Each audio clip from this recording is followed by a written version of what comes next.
Assalamualaikum warahmatullahi wabarakatuh. Selamat datang kembali dalam acara belajar dalam kuliah online bersama saya Andi Maulau dari Institut Teknologi PLN di Fakultas Ketenaga Listrikan dan Energi Terbarukan di mata kuliah sumber daya energi. Dalam mata kuliah sumber daya energi ini kita akan belajar cerobong surya dan kolam surya. Kalau kemarin kita sudah mempelajari tentang surya satelit ya, bagaimana teknologi yang luar biasa ya yang dikembangkan sehingga kita bisa memanen ya tenaga surya selama 24 jam di satelit atau di luar orbit bumi. Nah, sekarang kita lihat cerobong surya dan kolam surya. Nah, ini adalah bentuk cerobong surya.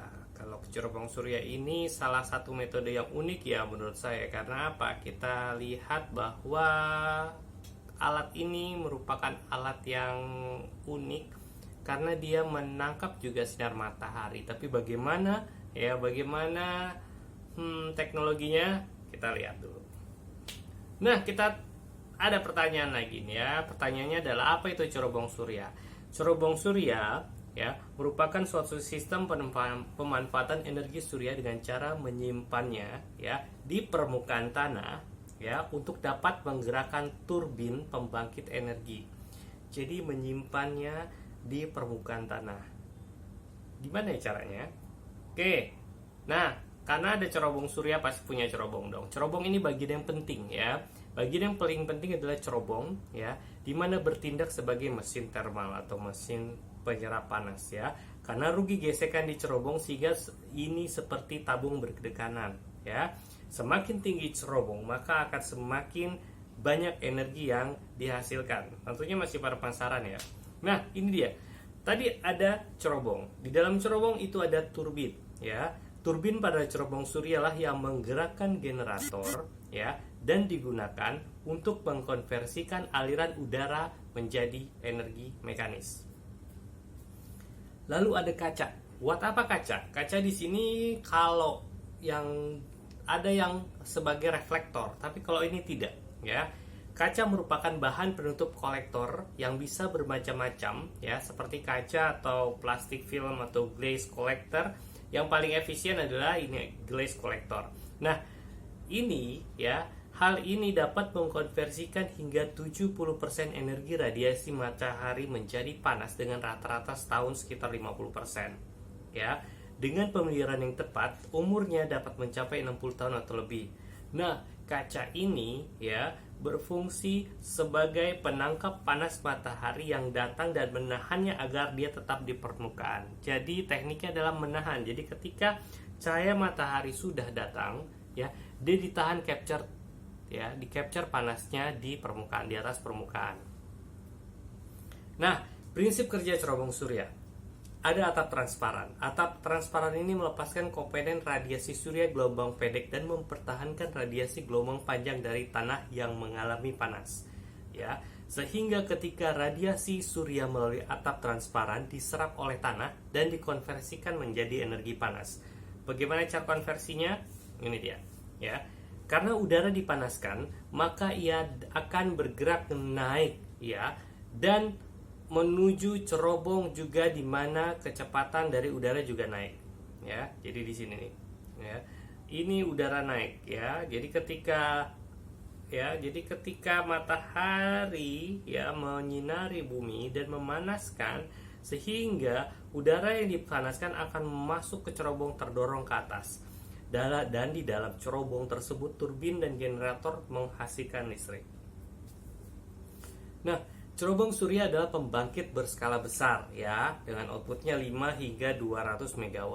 Suatu pembangkit 100 MW akan menghasilkan sekitar 750 GWh per tahun pada 1300 kWh ya, meter radiasi. Jadi 1300 kWh ya untuk radiasinya. Atap kaca harus dengan diameter beberapa kilometer dan cerobong harus setinggi mungkin ya untuk menghasilkan output tahunan yang besar. Pada dasarnya turbin adalah lebih dekat dengan pressure stage hydroelectric turbines ya daripada speed step wind turbine, sehingga turbin ini dikembangkan bersama dengan hydroelectric power plant manufacturers ya. Umur turbin tergantung pada ketahanan dari perubahan tekanan yang cepat dan perubahan kecepatan udara. Nah, di sini pembangunan cerobong, ya, pembangunan cerobong surya ini sendiri memakan biaya mahal. Sementara saat ini di Indonesia, ya, belum mengembangkan teknologi ini karena terkait sumber energi fosil di negara kita yang semakin menipis juga sih, tapi ya kita masih menggunakannya. Biaya untuk membangun cerobong diperkirakan 395 miliar US dollar atau kira-kira 14% lebih mahal dibandingkan dengan coal fire power station dengan kapasitas yang sama, dan sekitar 70% lebih per megawatt ya dibandingkan wind farm. Oke, ada keuntungannya. Keuntungannya adalah solar chimney power station khususnya cocok untuk dibangun di daerah gurun ya, atau di lokasi tanah yang tidak produktif tetapi banyak sinar matahari. Lalu menghasilkan listrik selama 24 jam sehari hanya dengan energi dari surya. Tidak membutuhkan bahan bakar ya, tidak juga memerlukan air. Yang berikutnya cukup menghandal untuk dibandingkan dengan jenis pembangkit lainnya.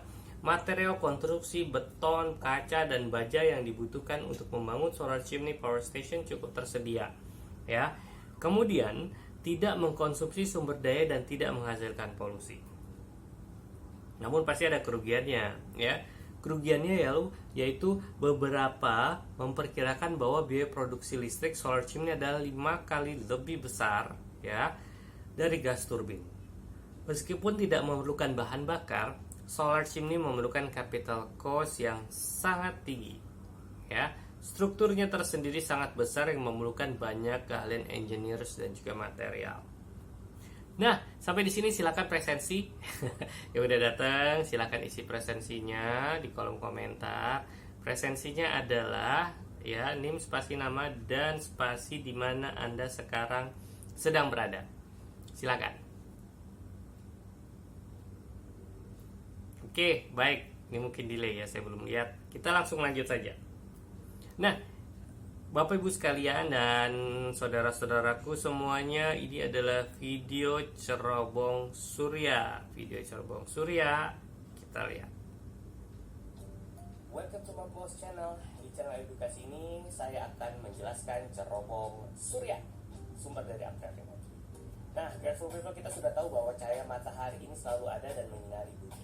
Ketika cahaya sampai di dalam bumi, kita bisa menangkap cahaya tersebut dan mentransfer menjadi radiasi panas. Nah, di sini nih. Nah, di bawah ya atau di tanah itu menjadi radiasi panas. Nah, radiasi panas itu akan terjebak di bawah gelas kaca penangkap tersebut dan memanaskan suhunya. Nah, udara yang dipanaskan akan menjadi lebih ringan masanya, sehingga nanti dia akan bisa mengalir kembali atau dialirkan melalui cerobong surya ini. Nah, udara yang segar ya, fresh air juga itu tertarik, sehingga nanti di sini akan menimbulkan aliran udara yang secara kontinu menggerakkan turbin dan yang nantinya akan menghasilkan energi listrik. Itulah tadi cerobong surya, sumber dari updraft energy. Ya. Thanks for watching. Bye-bye. Oke, terima kasih. Nah, itu tadi ya bagaimana cerobong surya. Nah, kita lanjut lagi. Berikutnya ada kolam surya. Nah, apa sih itu kolam surya? Kolam surya adalah suatu sekumpulan air yang mengumpulkan dan menyimpan energi surya. Energi surya akan memanaskan air yang terkena sinar matahari, tetapi air akan kehilangan panas tersebut kecuali adalah metode untuk penyimpannya. Ya, air akan dipanaskan oleh matahari dan akan menjadi ringan dan cenderung naik. Ya, begitu mencapai ke permukaan, air akan melepaskan panasnya ke atmosfer secara konveksi atau penguapan. Air yang lebih dingin akan lebih berat sehingga bergerak ke bawah, ya, menggantikan air yang sudah panas, menghasilkan sirkulasi konveksi alamiah yang mencampurkan panas dan akhirnya melepaskan energi. Rancangan kolam surya mengurangi konveksi dan penguapan guna menyimpan panas yang sudah dikumpulkan dalam kolam. Suatu kolam surya dapat menyimpan panas lebih efisien dari kolam air dengan ukuran yang sama, ya, karena salinity gradient menghindarkan terjadinya aliran arus convection. Radiasi surya ya yang masuk ke kolam penetrasi hingga ke bagian lapisan bawah yang mengandung larutan garam.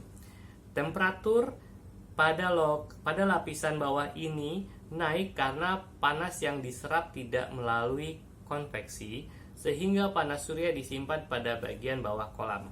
Nanti kita lihat teknologinya. Prinsip kerjanya adalah kolam surya bekerja dengan prinsip yang sangat sederhana. Diketahui bahwa air dan udara bila dipanaskan dia akan menjadi ringan dan naik ke atas. Dalam kolam biasanya matahari memanaskan air, dan air yang sudah panas dalam kolam tersebut akan naik mencapai bagian atas kolam, tetapi kehilangan panasnya di atmosfer. Hasil akhir adalah air kolam tetap pada pengaruh atau temperatur atmosfer. Pada kolam surya, untuk menghindari agar panas pada air tidak lepas, maka dilarutkannya garam pada bagian bawah kolam, sehingga membuat bagian bawah kolam terlalu berat untuk naik, ya, jadi di capture di bawah. Suatu kolam surya adalah kolam air yang dibuat di mana kenaikan temperatur yang signifikan terjadi di bagian bawah kolam dijaga agar tidak terjadi aliran konveksi panas. Ya, istilah yang lebih spesifik adalah salt gradient solar pond atau non-convecting solar pond, ya. Kolam surya yang sebenarnya merupakan suatu kolektor surya yang luas adalah teknologi yang sederhana yang menggunakan air sebagai fluida kerjanya. Ini sistemnya ya, skema kolam surya. Dari radiasi solar matahari, dari radiasi matahari ini masuk ya, sehingga memanaskan ya air. Sementara air seperti biasa, ketika air yang tadi kita bilang kalau panas dia akan naik ke atas. Nah, untuk dia akan menjaga air panas itu tetap ada di bawah, makanya diberikan larutan garam. Sehingga kita mempunyai hot water cycle. Ya, dari hot water cycle ini keluar dan menggerakkan steam generator ya. Kemudian dialirkan kembali ke dalam kolam surya. Ini juga ada yang air dingin juga di sini juga digunakan dalam kondensor ya. Setelah itu baru di kondensor itu menggerakkan steam generator dan juga turbin ya, dan dikembalikan lagi. Ini adalah plan diagram of a solar power plant. Tipe-tipenya ya, terdapat dua kategori utama dari solar pond. Yang pertama adalah non-convecting ponds yang mengurangi rugi panas dengan menghindari terjadi convection dalam pond, dan convecting ponds yang mengurangi rugi panas dengan menghindari penguapan melalui penutup seluruh permukaan pond. Nah, kita lihat nih, convecting solar pond. Contoh penelitian dari convecting solar pond adalah shallow solar pond. Pond ini terdiri dari air murni di dalam kantong besar yang membolehkan convection tetapi menghindari penguapan atau evaporation. Kantong ini memiliki warna hitam di bagian dasarnya. Isolasi di bawahnya adalah dengan dua jenis penutup di atasnya, a sheet of plastic or glass ya. Bisa menggunakan plastik atau bisa menggunakan kaca. Matahari memanaskan air dalam kantong pada siang hari, dan malam hari air panas dipompa ke tangki penyimpanan yang besar guna untuk meminimumkan rugi panas. Banyaknya energi panas yang hilang sewaktu memompa air panas ke tangki penyimpanan tersebut menyebabkan teknologi ini kurang berkembang. Nah, ada lagi tipe lain dari convecting pond, ada deep saltless pond ya. Bedanya sebelumnya adalah hanya air panas tidak dipompa masuk dan keluar tangki penyimpanan dengan memberikan penutup ganda pada malam hari atau jika tidak ada sinar matahari, serta meletakkan isolasi di atasnya guna mengurangi rugi-rugi panas. Nah, non-convecting ponds ya, terdapat dua tipe utama dari non-convecting pond. Yang pertama adalah salt gradient ponds and membrane ponds. A salt gradient ponds memiliki 3 lapisan brine ya, yang berbeda, a mixture of salt and water. Jadi percampuran antara air dan juga garam ya, dengan konsentrasi yang bervariasi. Karena density dari brine naik bersamaan dengan naiknya konsentrasi garam, maka lapisan yang paling pekat konsentrasinya terdapat di bagian bawah pond. Lapisan dengan konsentrasi paling ringan adalah di bawah, berada di permukaan. Garam yang digunakan umumnya adalah sodium chloride ya dan magnesium chloride ya. Bahan lapisan warna hitamnya adalah butyl rubber yang melapisi bagian bawah pond. Sementara pelapisan warna hitam selain meningkatkan daya serap terhadap sinar matahari juga sebagai kontaminasi tanah dan air dari garam. Nah, ada tipe lain. Tipe lain dari non-convecting pond adalah membrane pond. Membatasi konveksi dengan secara fisik memisahkan lapisan-lapisan dengan transparan membran yang tipis, sebagaimana pada salt gradient ponds heat diserap pada lapisan bawah. Nah, ini adalah contoh kolam surya. Kolam surya di El Paso, Texas, Amerika Serikat. Bagaimana kolam surya ini dibentuk? Ya, bagaimana kolam surya ini dibentuk dan diberikan lapisan-lapisan. The El Paso Solar Pond Project adalah proyek penelitian yang disponsori oleh University of Texas at El Paso pada tahun 1983. Telah berhasil mendemonstrasikan bahwa Project Heat Electricity and Freshwater dapat diproduksi menggunakan solar pond technology. Ada keuntungan dan kerugian. Keuntungannya adalah low investment cost per installed collection area, ya. Lalu ada thermal storage incorporated into the collector is of very low cost. Jadi ini kolektor ya, terminal storage-nya, pengumpulannya di pengumpulan panasnya ya, ini dengan kolektor ini sangat low cost keuntungannya. Diffusi radiasi ada ketika terdapat awan ya atau tidak ada sinar matahari, ini juga masih bisa digunakan. Very large surfaces can be built, thus large scale energy generation is possible. Jadi tenaga ini bisa digunakan di lahan yang sangat besar ya.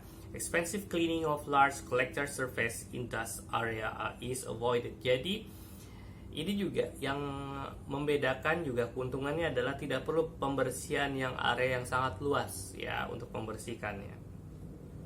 Sementara dari kesimpulan kita dapat tarik adalah solar pond dapat secara efektif digunakan untuk menggantikan bahan bakar fosil ya di industri untuk keperluan menghasilkan energi panas.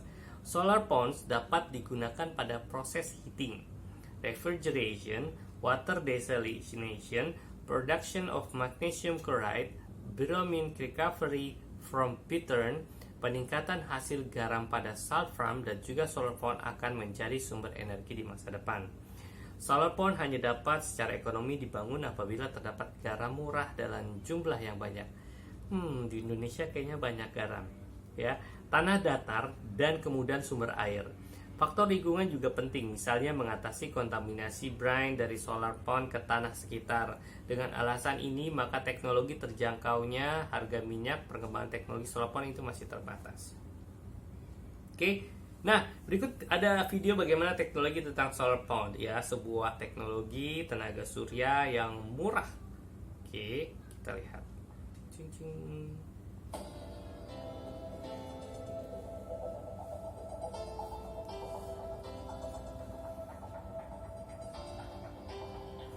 Nah, kita lihat di sini bagaimana air panas yang terdapat di bawah dan air dingin yang terdapat di atas. Ya, jadi matahari ini ya memanaskan air yang ada di bawah, ya. Dan tadi kita gunakan garam sehingga dia bisa tetap berada di bawah. Nah, inilah merupakan prosesnya.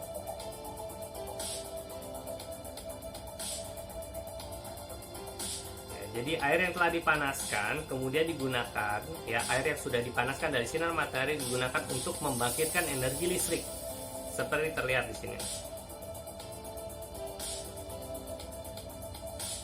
Keren juga sih kalau dibuat di kampus ini.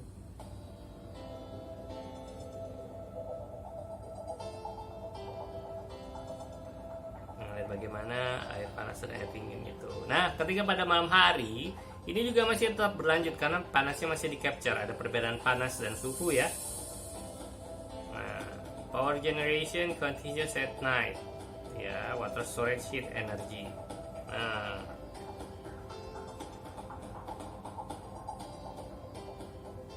Seperti itu. Baik, sudah selesai ternyata ya. Baik lagi. Itulah penjelasan dari kolam surya dan juga cerobong surya. Mudah-mudahan ini menambah wacana kita dalam energi alternatif dan juga energi baru dan juga terbarukan. Terima kasih kepada Anda semua yang sudah menyaksikan. Untuk tanya jawab kita langsung seperti biasa kita lakukan di Microsoft Teams. Sekian dari saya Andi Makulo dari Fakultas Ketenagalistrikan dan Energi Terbarukan Institut Teknologi PLN Jakarta. Terima kasih banyak atas perhatian Anda semuanya. Sampaikan salam untuk keluarga dimanapun Anda berada. Tetap jaga kesehatan Anda, tetap mematuhi ya protokol kesehatan, menjaga jarak, menggunakan double masker sekarang ya, menghindari kerumunan dan menghindari hal-hal buruk. Sekian, wabillahi taufiq wal hidayah. Wassalamualaikum warahmatullahi wabarakatuh.